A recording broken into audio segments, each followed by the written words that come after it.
Cigarette smoke and booze struck me like a buck to the face almost instantly, and I felt a strange sympathy for the mare I'd left in that dumpster. Usually I wouldn't have minded the good old smell of the saloon so much, yet being out of relatively fresh air all day had made some senses more receptive than usual. The foul scent of the cigarette smoke manifested itself as a thick smog, the likes of which hung over the dimly lit room heavily. It was served with some vicious soup by two slowly rotating ceiling fans. In front of me was a large square room, with shabby wooden walls, several crooked windows, and faded pre-war portraits, as well as another door on the far side. It was also filled with rows of wooden tables. Covering most of them were glasses, cigars, spilled booze, and drunk ponies. The occasional game of poker or blackjack broke the trend, as did several old vending machines. I found myself having to double take as the sheer amount to the ponies here. Those that weren't drunk, broke, or passed out, that was. I didn't recall this shabby little settlement ever having such a population, assuming this was the half that didn't been stolen or the portion added by the protection package. I shrugged it off, however. It wasn't my place to worry about this town too much. I should be more concerned about the strangely expensive labor operations going on in the desert, considering that was where we'd be heading tomorrow. My knowledge of the region concealed as I tried to figure it out. Maybe all the scum had joined up to fight the raiders to the northeast. Yet that would explain why they were this far in the opposite direction. Besides, I doubted the law of them could stand against those tin cans out in the open for too long. I tried to formulate a theory revolving about the ghoul reports too, but that didn't make any sense either. That was just the wasteland being the wasteland. Then again, wasn't every one of my problems just that? One conclusion I did come to was one that thinking about it made my head hurt, so instead I set my mind to finding the only pony in here I cared about. I found him sat at the bar, the only a bit further along the left wall beside a set of upward-leaning chairs. It was not too dissimilar from Willow's back in Churn, only this bar had the luxury of being made from wood without rotting from the moist air. Another painfully tempting similarity was the wall behind the counter, the last of which was lined with a rainbow of booze, wine, beer, scotch, as well as the odd apple whiskey or sparkle cola. Behind them was a mirror, giving any yearning customer the illusion that was far more available than meet the eye. At least this place didn't have an artificial charisma machine serving drinks, though. No, it had an organic one inserted, as the owner here had the tendency to run her own establishment, unlike Willow. Cocktail was her name, I recalled, the sign outside serving my memory. Hope everybody out there in the South San Palomio is having a nice evening. You're listening to your humble little rapid radio. So close to perfect it hurts. The slightly tinny voice of Rapid fought the sound of the rabble from a radio sound that far end of the bar. Once again, her reprised intro stung a little. Not to mention the strange longing to be back home the sound of her voice summoned in me. Well, I say home. What I was sure my cryptic feelings really mean was being free of the complications storming a raider nest commonly enrolls. Once again, I am deeply displeased to have to talk about the growing threat of raiders in the Southwest. It seems that not only more of the poor excuses for ponies flowing out of the mines over in Crimson Springs, and jumping on that dog pile of war with the Rangers, but more have taken to calling the old stable down at the south border of their lair. Once again, I'd like to remind every pony of my little request from last night's news, and warn every other pony to stay away. Moving on up from the dark depressing facts of our post-apocalyptic glory hole, however, we have some music. This is Sapphire Shones with The Sun Can't Hide Forever. Her energetic voice cut out with a sharp pop, replaced by another gloriously southern tone and vocals of a mare. I felt my hopes drop a little as I realized I heard the same song about 1,000 times. Then the idea of more raiders setting up shop south of here only soured my feelings that bit more. Before me, Sar was already waving caps in his hooves, half of a bottle of whiskey sitting on the counter in front of him. His fearsome Helen was perched upon his back, mounted ammunition boxes. the weight of which was probably preventing him from sitting on one of the flimsy wooden bar stools. I spared the gray buck only a brief glance before looking back to the doorway. Cherry stood there like a pink statuette, frozen between the swinging wooden panels. Though she tensed up, she managed to stop shivering. I didn't see that as a good thing, however. Her ears still danced nervously, twitching in all directions other than forward. Her eyes feared to gaze upon her fellow bar patron. Instead, the lime green fears were focused directly on me. Wondering exactly what I actually intended to do with the situation, I turned back to see to start he was talking to some pony. I've been so blind as not to notice her at first glance, or she only just engaged in conversation. She was a tan-coated mare with dull red mane and tail. Here that was a lassoed cocktail glass spilling purple liquid. She was wearing a pocketed white apron. The original pre-war name of the establishment faded and scribbled on its front, replaced with her name, Cocktail. I approached, waiting a moment for Cherry to shift after me before taking the seat behind where Star was taking. Well, howdy, sugar. Might say that you're looking fine this evening. The voice of Cocktail greeted gleefully. I didn't smile. She wasn't my friend. She just wanted to bar me up like every sales pony. Like them, I wasn't gonna overlook who I knew she once was. Slaver. I nearly coughed a word from my muzzle. That had been a long time ago. She'd been betrayed by her group and almost killed for finding her way here on a whim. It was frustratingly unfair that a pony so undeserving had managed to make a life so profitable for himself, especially when half the ponies about her were dragged into the wrong end of the same organization she'd once been a part of. My scowl deepened to dangerous levels, but I resisted the urge to let the grudge simmer for too long. Usually I'd have taken up her offer and blown every last cap on booze and sex. All were a sure enough way to forget who the pony giving me such pleasures once was, yet I wasn't in the mood for any of that. So, honey, what's it gonna be? Cocktail asked expectantly, forcing a smile I could crack with a hammer. Just a room, I said dryly, trying to evaporate her attitude. I could almost see her face twitch. She opened her muzzle to say something, but then stopped herself, throat dry as the desert. Well, at least I'd been somewhat successful, I told myself, raising an eyebrow. Now, was she gonna accept my caps, or what? I flooded the mouth for a room out of my saddlebags almost subconsciously. The barmaid suddenly seemed to latch onto a new idea of like a lifetime, pulling herself back into a raft sailing in the direction of more income, no matter how depleted. No worry, sugar. Your partner here has already booked you both a fine room, she explained happily. Had Star booked us a room? One room? But where we were at work? I questioned, raising a knife to the buck sat beside me. Then I remembered what I told them earlier, about the foal and the raider. I said to myself silently, was this his way of trying to make me feel better? Wasn't it? To engage in rough, sweaty sex? I'll admit I was tempted to take him up on the offer. It was fun, yes, but he was my friend and I knew I liked it, especially with him. He also knew why I did so much of it. He knew why I'd screw every puck and mare I deemed worthy, all in hopes of achieving something I knew was impossible. Despite that, he didn't know what I'd seen today. He'd not seen what I'd seen before. I mean, sure, I told him, but he didn't see it play out right in front of him. Damn it, Wasteland. I could have been a bold stallion or a lone mare that suicide bombed me. And I'd only have the doubts of whatever I'd done my job right, I could eventually get over that. But no, the Wasteland couldn't be that kind. It was all against me, the mockingly regal entity that screwed up rules. I continued to stare up at Star. He merely looked forward somewhat stoically, as if waiting for permission to see through the treatment he'd planned. I swallowed attentively.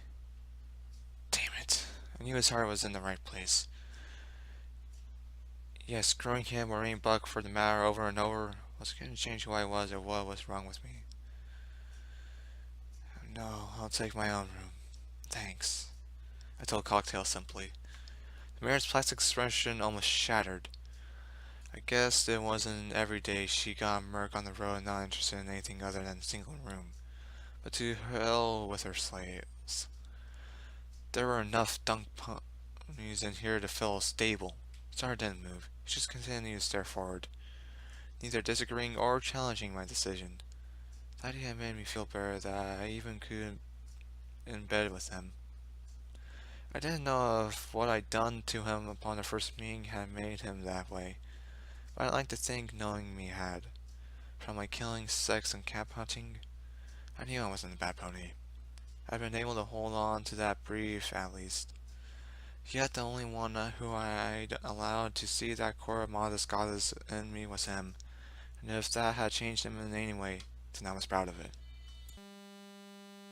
Yes, of course, sugar. Cocktail groaned reluctantly, hiding her sour tone as she took my caps from my magical grip with a hoof sweep, and went to the old pre-war cash register further down the bar. Thanks. I'll make it up to you when we get back home. Promise. I whispered to Sarah appreciatively. His eyes remained focusing toward, yet his muzzle was parted by a cunning smile. He's thinking about that payment, all right. So, do what you want when you're ready. I'm not putting it in your way, that's for sure. He told me simply. I turned my eyes back to the rows of alcohol on the mirror shelves before me with an equally wide smile. Yeah, he was my buck. My buck through and through. Here, honey. Rune's first door on the rye. Cocktail mumbled around an aged metal key. I stood up, taking the key in my magic, and turned swiftly. Well, I'll be barman's mother. You gone find my waitress. Cocktail's sour mood seemed to abruptly line as her attention tore away from me. Then I noticed that as I'd move, I exposed Cherry to her hungry eyes. The pink mare was still standing nervously behind me. Has she been waiting there? Just standing? Damn it, now I feel even worse. I should have offered her a seat. Oh, I should have given her mine. Why, when you went out there, I thought you'd never come back. Cherry Pin, isn't it? Cocktail asked excessively. I glanced back, stepping aside so the pair could see eye to eye. Cocktail beamed the words, free labor at the expense of another's traumatic experience. And the phrase, once a slaver, flashed through my mind. Yeah, that's me. I was coming back honest.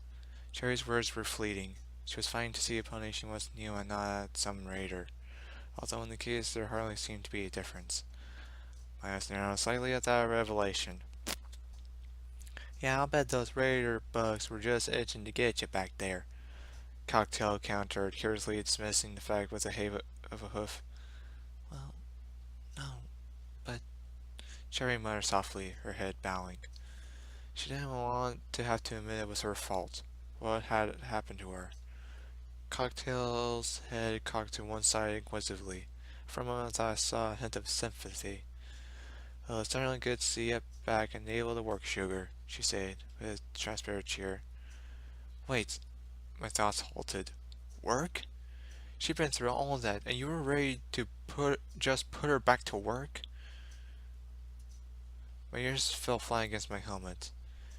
I really hoped waitress, as Skipper had said, meant what it was supposed to, and wasn't something else. Yes, ma'am. I'll work just... Her voice cracked painfully and trailed off. I glanced at her shivering. She didn't look afraid, nor did I sense she wanted to disobey. She wanted to be the hero who at least got off her butt and tried to save those ponies. In my eyes, she was more than that. She was like a gleaming star among all the other dreary hells who'd done nothing to help. Worse still, they treated her this way. I turned sharply to Cocktail. I think I'll take this one. I pointed at Cherry, giving her a stubbed link. For some fun. Heroically as possible. Cocktail's eyes pointed at the possibility of extra caps. I don't want to look at Pink Unicorn's eyes, at least they'd be filled with horror at the idea. Nevertheless, I slowly flowed a great deal more caps over to the barmaid. Or that she could have gained of my drinking, that was for sure. Thank you kindly. Please do be careful with her. She's been through a lot. Oh, you have no idea, you bitch. I had to fight to keep that thought I thought. Lest it became a bold declaration at gunpoint. So waitress didn't mean something else with the caps stacked up, did it? I surmised. I couldn't stomach the greedy mayor's poisonous gaze any longer. She'd robbed my caps and won. That she just screw off. That said, I slowly gave her my tail and looked down at Cherry, secretly begging she not be staring at me with horrified eyes. Strangely, they were still drooped, pouring into the dull green of the old carpet. Oh, come on, I said sharply, trying to be as believable as possible. She didn't look up, and I felt a shiver of shame run through me. Nevertheless, I trotted towards the stairs and he followed slowly. Oh, go on. You'd be dead now if you were still a slave, you know, Cocktail declared coldly, banging a hoof on the wooden counter. I could feel red creeping into my vision as the cherry jumped and scurried to only inches behind me. Cocktail smiled. It was 3 caps after all. She was still a slaver, just a less obvious one. The only difference was her slaves were a collar that made them not but hopeless as opposed to blowing them up. The cold look in her eyes made me want to scream. I would have jumped onto her right there and if it weren't for Star. I'll have another, he announced, pushing his half-full ball over the wooden counter. Cocktail's eyes lit up again, turning to Stallion. Then her expression morphed into one of confusion. It's still half full, sugar, she announced dryly, looking down at the glass. Oh, really? My mistake.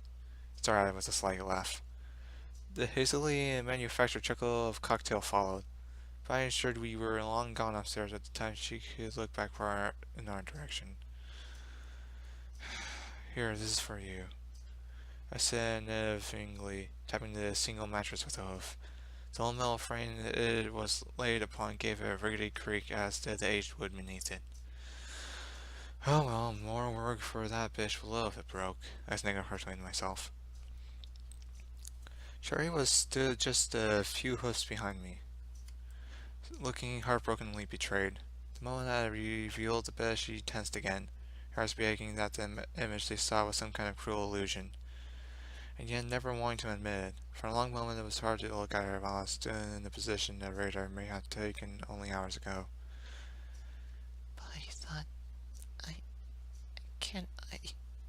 The pink mare stuttered. A wave of crushing shame fell over me with the weight of a train car.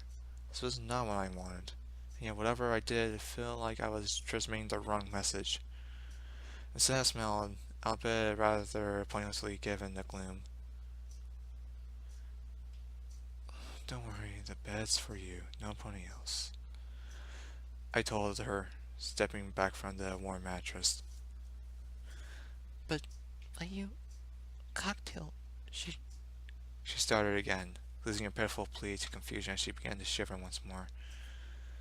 I didn't mean what I implied down there. I just tricked her into giving you the room. I explained kindly, praying to the goddess that she could see what I intended over the very suggestive implications. I could see her glance about. The room was a small wooden rectangle with only one window, the likes of which sat on the bed, looking over the wall towards the flooded brown wasteland beyond. Other than that, there was a bedside table supporting a shattered lamp and a stained rug.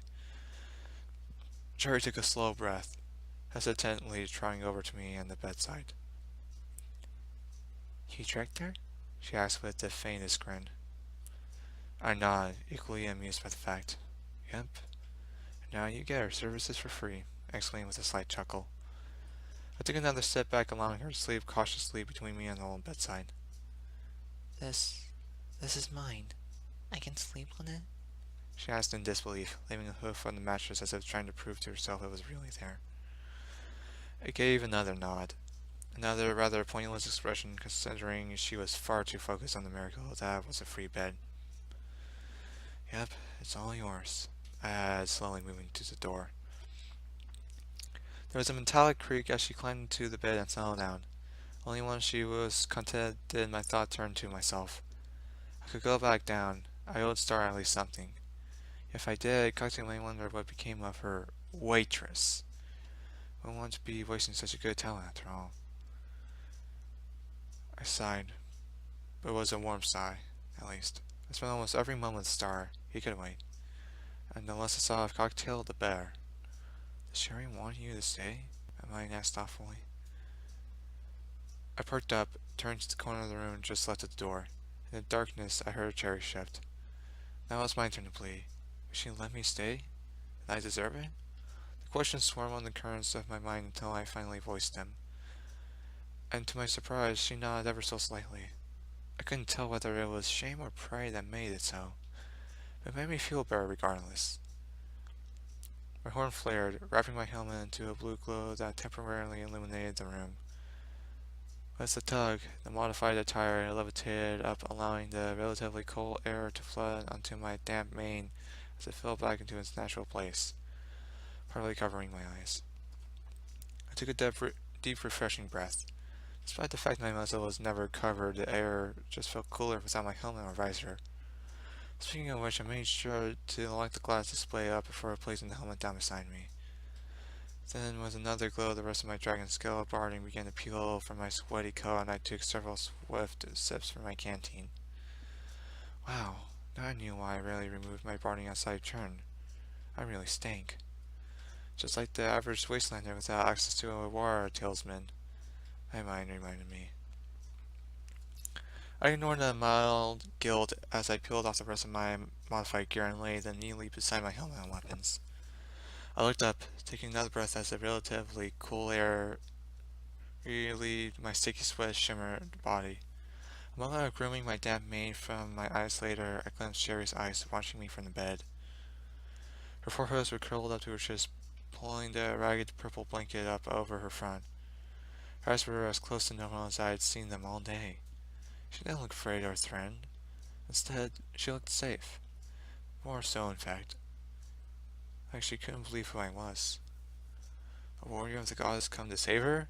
A miracle pony from beyond the wasteland? Or perhaps something good pony? I dearly hoped for the latermost idea to be true as I made my way over to the bed and lay down on the rough rug just beside it. She was still looking at me, like the fact that I was naked made me more a pony and less something terrifying. Don't even think about it that way, brain, I snapped at some of my bolder thoughts. Ultimately, it was like we were equal. I'd save her life. I assumed that was why she seemed to at least be less afraid of me. I smiled slightly, ignoring the fact that the rug on which I lay reeked of piss, booze, and Celestia knew what else. It was no better than any mattress out here. Dragonfire? Cherry muffled tentatively, instantly stealing my attention. She looked right at me hopelessly, as it seemed she was regretting the fact she started to ask something. Worry being my next hard twitch. Why, why was she worried about me? What have I done? Was it the room? My barding? Because I was naked? No! I stopped my panic with one rational thought, recalling her words and tone closely.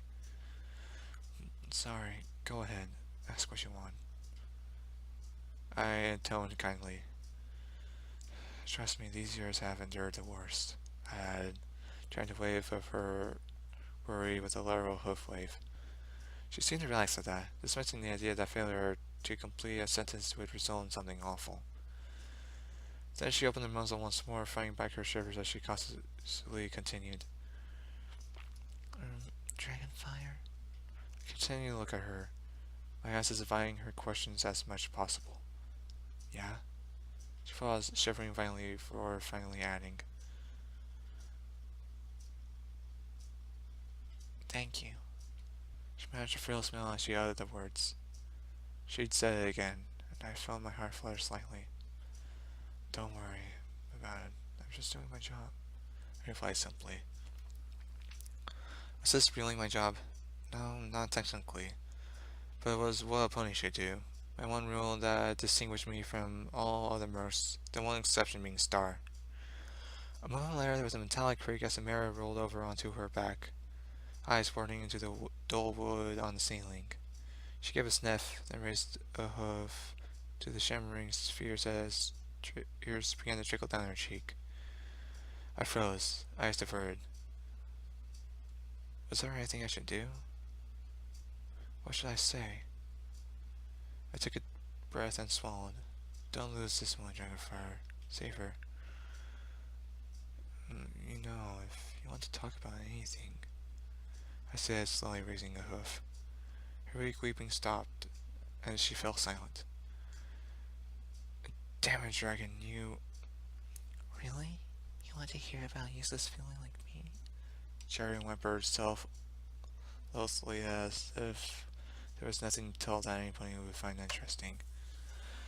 Shut up, Doubts. Shut up, Brain. Yeah, of course.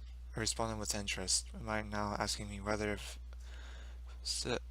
zoology was in the mercenary's job description. If some pony paid for it, it probably would be, I countered wittingly, but that wasn't the point.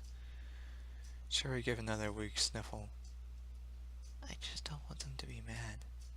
She confessed slowly. My ears rose tall in confusion. Mad? Who was going to be mad at her? The image of Cocktail came to mind, as well as Skipper, then their dead friends. My recent frustration saw that my thoughts failed to dwell on the latter, however. Regardless, she didn't give me a chance to respond before continuing. It was such a stupid filly. I got myself captured. It's my fault. I mean, who did I think I was going to fool out there? The damn raiders. I pray for nothing other than that a cocktail kills me, She exclaimed, her words escorted from her muzzle by a set of sobs. My confusion steadied slightly. No pony gets captured by raiders on purpose. Besides, all I see is a brave mare who tried. No pony can fault you for that. I explained as surely as I could. Yes, it was a reckless idea, but truth be told, the world was as it was because of recklessness. I was reckless, but at least she'd been reckless trying to do what was right. No, I shouldn't. It was stupid. I should have just listened to Cocktail.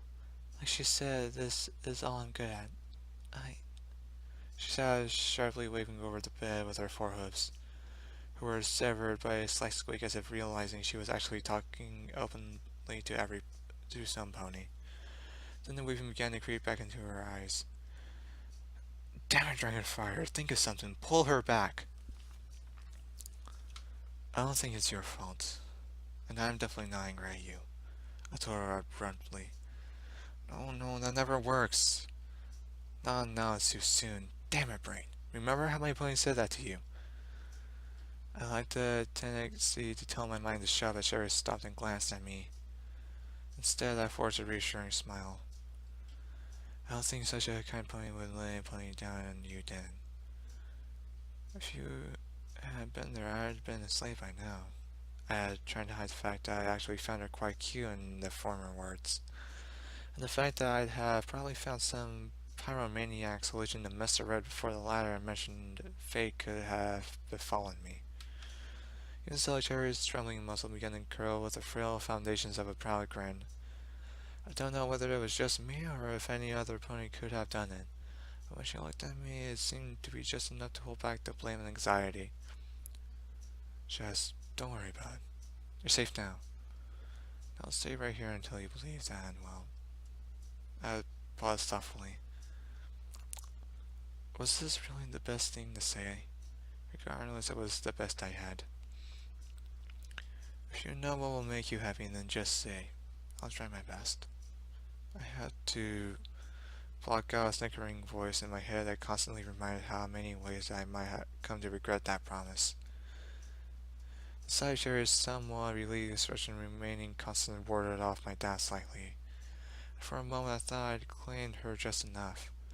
Then she frowned, dark thoughts dragging back her relief. I blinked, not wanting to say anything until I knew what was biting at her smile. I can't be happy. Not anymore.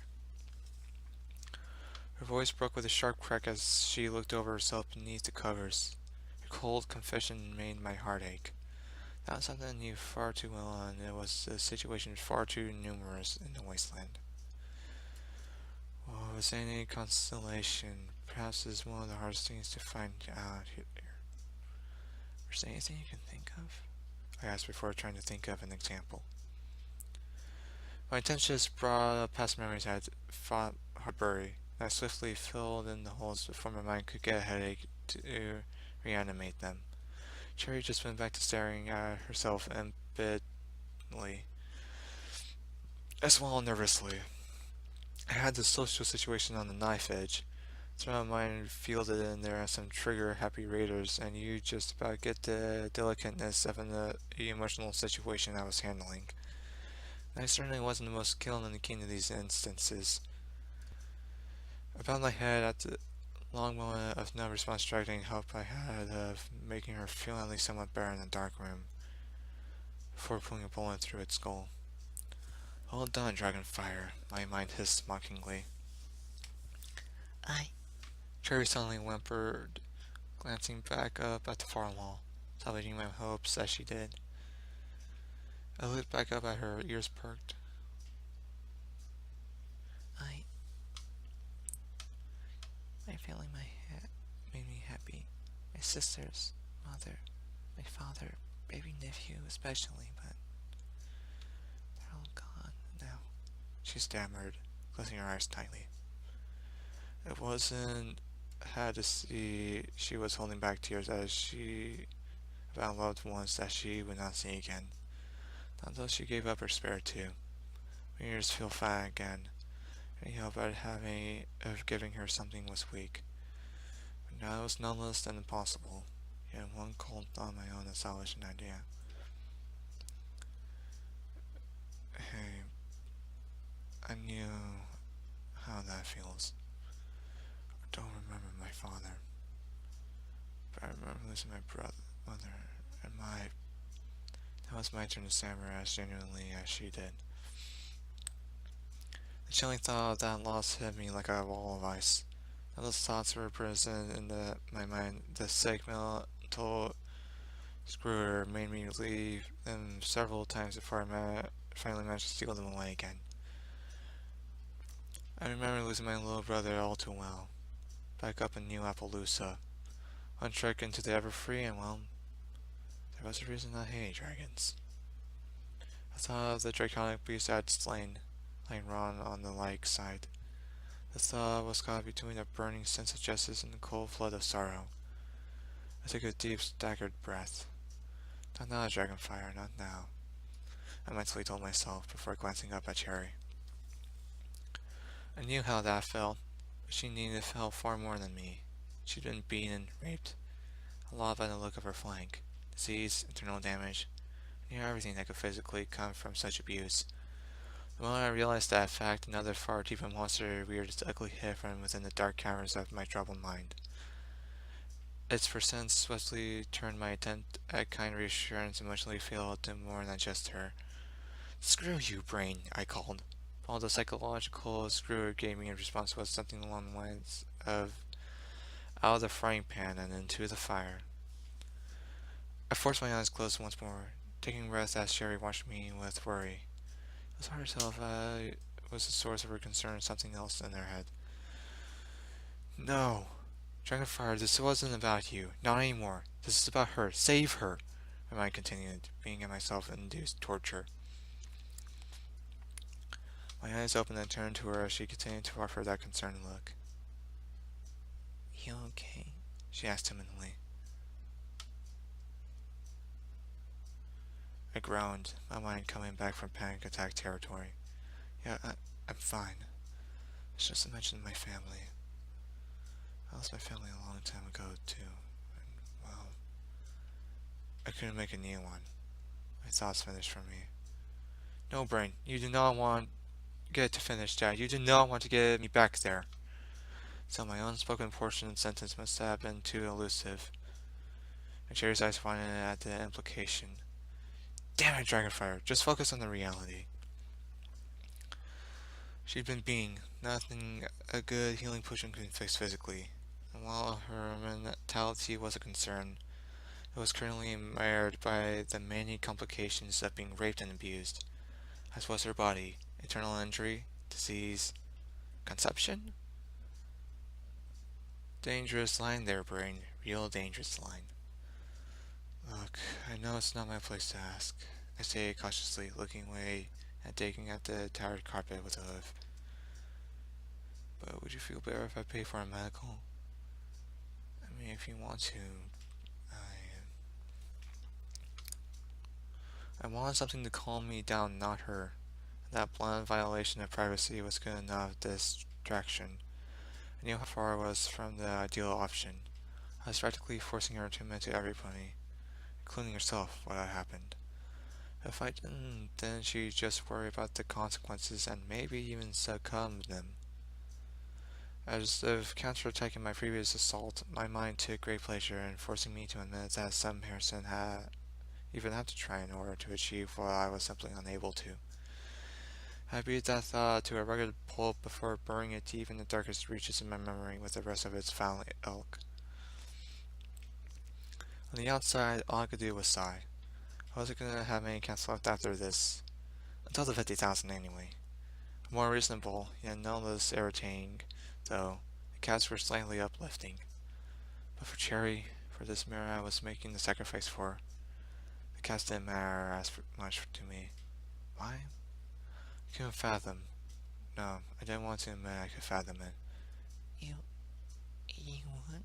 She stuttered, so clearly finding the fear of the worst possible truth, and yet seeing many unwanted troubles I could relieve her of. Just gave a weak nod. The words left my muzzle like a fluent song riding over the fallen corpses of all the foul thoughts that preceded them. Of course, I was a merc. But there was a difference between being a merc and evil. Of course, there were some ponies out there who were only in it for the caps, sometimes even me. But the moment I saw her, what I saw in the moments that followed our meeting, something had been broken in my mind. A fool blown to bits by the cruelty of its own mother. A mare horrified and alone. The two in combination had mutated my instincts into something alien and new. Or they resurrected something old and rusty, but none less strong. I'd do anything to make her happy, just like I would a fool whose life I tried to save, a fool whose life I'd never create. Cherry's wide-eyed expression sank down to her bed as she laid back on the ragged pillow. You should get some sleep, I found myself saying, avoiding the emotional conflict this conversation had left me. She gave what looked like a nod, yet from her position it was hard to tell for sure. I looked round to the bedside table just before me. So close to perfect? What a joke. Tomorrow I'd get her a full medical. I would probably see a lot of my caps go down the drain, but she'd be happier. Clean and disease-free. Healed and... I mentally paused. No more miracles, not for her. My eyes drew close as I stole my head. What miracles for this pony? Footnote, level up. New perk added, psychologist. Wasteland hardened killer or not, you really know how the harshness world affects the mind. Gain 10 charisma when talking to any ally character and gain extra speech options with all companions.